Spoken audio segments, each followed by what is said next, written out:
Score is another word for sheet music, which is where we get the term film score. Amazingly, films had scores even before a film could have sound. In the early days of silent films, filmmakers still recognized the need for musical cues. Movie theaters often had a live piano player, organist, or instrumental ensemble who would accompany the film with what was called photoplay music that was compiled into cue sheets. These cue sheets consisted of instrumental music that came from the movie company's stock music library, which was organized by which kinds of scenes the music was best suited for. For example, fight music was often fast-paced, loud, and choppy.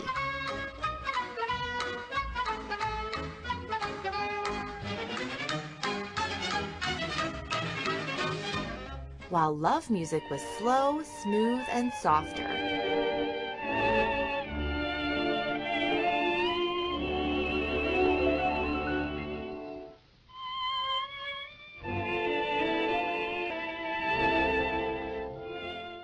Many of these stock musical excerpts had actually been written years before by classical music composers, who had composed the music to convey the same ideas and emotions as the filmmakers wanted to portray in their movies.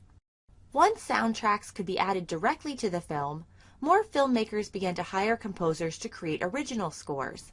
Many of these film score composers, such as Erich Korngold and Bernard Herrmann, built on the musical associations developed during the silent film era and drew on their long experience with classical music to give us the orchestral equivalent of what it would sound like to fall in love,